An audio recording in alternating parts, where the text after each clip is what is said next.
We are talking today about how Washington State has changed the definition of vaccines. But one place where we do not change definitions is at the Allison Morrow Wine Club. If you go to AllisonWinePromo.com, the wine is always defined as amazing. These are extremist altitude wines, and we have opened them up now from not just the highest vineyards in Argentina, but the most amazing vineyards, high altitude, remote regions all over the world, French, Spanish, and we're moving it from you just go select a couple of whatever you want to we're all going to be drinking the same stuff. You're going to get 6 bottles every 3 months. You're going to hear from the guy who goes around the world to find all of these very remote wines. These are the extremist of the extremist wines. You want to be an extremist?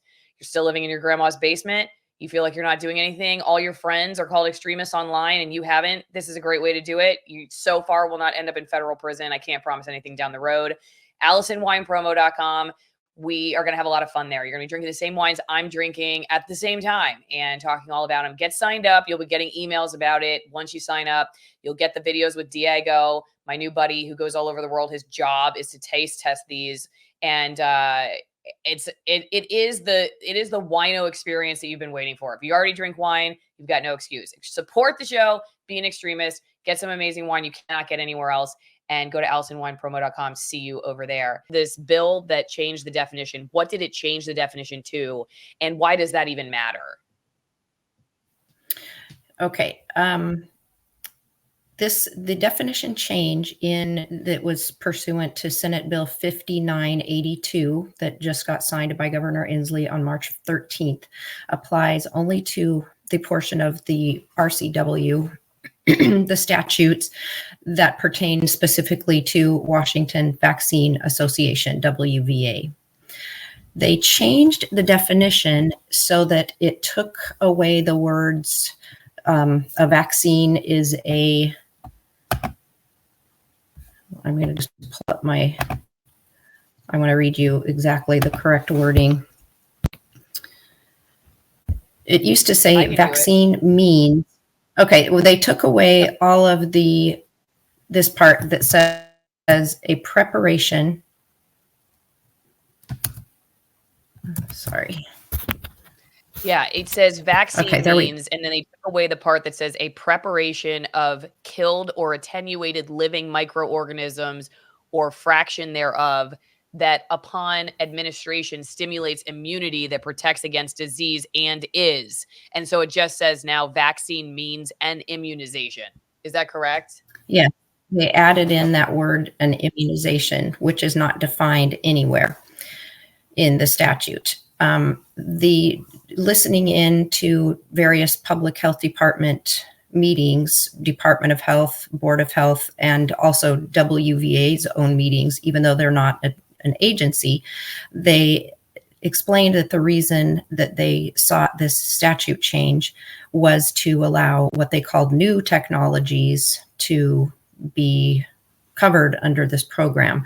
And in specifically, the first one that they're going to do is a RSV monoclonal antibody. So it's a form, they say, of passive immunity. So rather than triggering the patient's body to mount an immune response, this new product called Beyfortus, also the generic name is nirsevimab, will apparently provide a passive immunity to respiratory syncytial virus.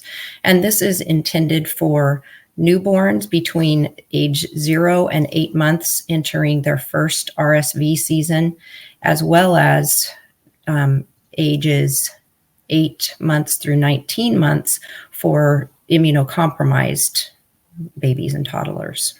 Why, I guess, were you concerned, or is Informed Choice Washington concerned enough about it to write this article? I'm sure there are people out there in Washington that think this is a good thing, and it's not anything to get up in arms about. They're just expanding the definition because they've got new stuff that's going to help kids. And so they had to expand the definition in order to help more kids. I'm guessing that's what they would say. Right. Well, it's unprecedented that a monoclonal antibody has been targeted to just indiscriminately to all newborns. Meryl Nass said, she's a physician. She said the only contraindication is a prior anaphylactic reaction to a vaccine component. And this is a sick joke for a newborn. So they're wanting to give this shot to all these newborn babies before they even leave the hospital, if they can. And it just seems that there's a profit motive involved. This product is by far the most expensive one on WVA's dose-based assessment grid. So far, there's a lot of money in it. And just to get back to your question, it hasn't withstood the test of time.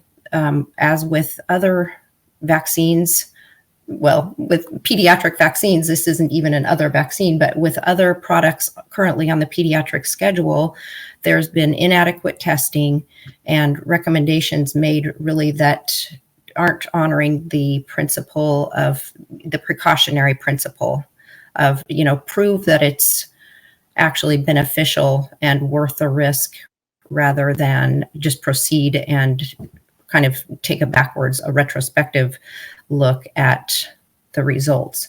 A little bit of background on this RSV, and maybe listeners have noticed how RSV has become more predominant in the mainstream discussion these days. And well, it seems to some of us that probably goes step in step with the new products, including this nirsevimab that have been released.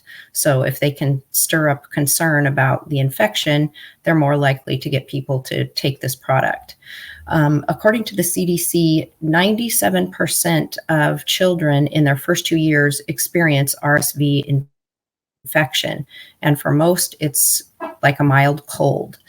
And 17 children per year for a multi-year period were reported by the CDC to have actually passed away from RSV. And of course, any child's death is something we want to avoid, but we also have to look at the other side of the equation of what was the condition of these children in the first place?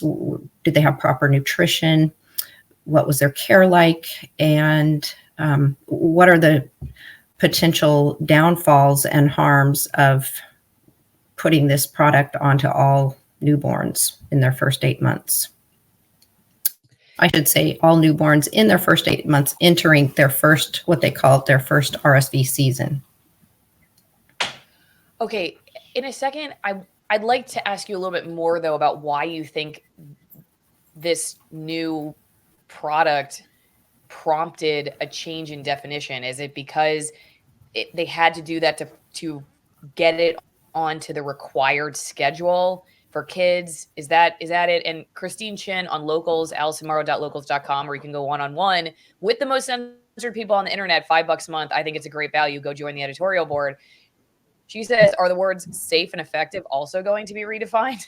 Which is pretty good. Mm-hmm. But anyway, is that why? I mean, I'm sorry if I missed that and you said that already, but why not just, you have this product on the market. People can take it or not take it if they want it or don't want it. Why legislatively do you have to take any action? Oh, okay.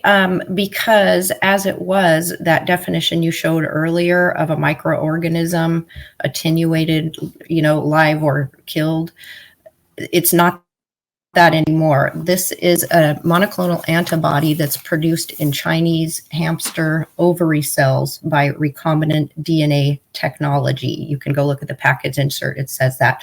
So the reason they have said in several meetings that in order to get this product onto their program that allows them to collect assessments for it and purchase these for all of Washington's children, that's why they had to change the language in the statute. And going back through their meeting minutes, you can see that they were warned by legal counsel that this could set them up for liability if they proceeded to fund these new products prior to passage of the statute. And they went ahead and they did that anyway. Interesting. Okay. Well, is there going to be any legal action? Any idea? Has anybody thought of that I yet? Are you really, guys thinking I about legal really action? don't. No, unfortunately, we are just a little shoestring organization. I wish we could take action. Something that's occurred to me is to have it reviewed by there's a legislative review committee, but they do have discretion over which issues they pursue. And last time I checked, and it's been about a year ago, the leader of, the chair of that committee is a pharmacist. And usually, she's a member of the conventional medicine side that believes what you mentioned earlier, that maybe some people think this is great and we should just proceed without caution. So they did express, again, in their documents, concerns about putting themselves at legal risk and what they could do to mitigate that risk. And they just chose to proceed with funding this product prior to the passage of the statute of the new bill anyway. Mm-hmm. All right. I have questions about why this didn't happen with the COVID vaccine. So be thinking about that, because my next question is really going to be why this product, because it seems like the COVID technology was also very different than your predecessor vaccine. So why did they get to slip that one in without all this, and now they're changing it for another product? That just seems kind of weird. But before I do that, if you have ever considered doing a liver detox and you want to support the show at the same time, go to getliverhelp.com/Allison. This particular formula is totally natural. Here are the ingredients: turmeric, bioperine, which is black pepper, beet, dandelion, milk thistle, artichoke extract, ginger, alfalfa, vitamin D3, glycine, and L-cysteine. It was developed by naturopathic physicians along with allopathic physicians. And it's a great way to just give your liver a boost if you're somebody who's in the process, like we all are, I hope, of getting off processed foods, too many sugars, and getting our nutrition back on track. Fatty liver specifically is a real issue in the United States, mostly due to malnutrition. You used to think that it was about alcoholism. It turns out no, just because our food and diet here in the United States is pretty terrible. I'm one of those people that has been really overhauling my diet over the last year or so. If you want to help your liver in the process, because liver issues can lead to all kinds of things, blood sugar issues, kidney issues, weight gain, all kinds of things, brain issues, metabolic issues, go check out getliverhelp.com/Allison and let me know what you think.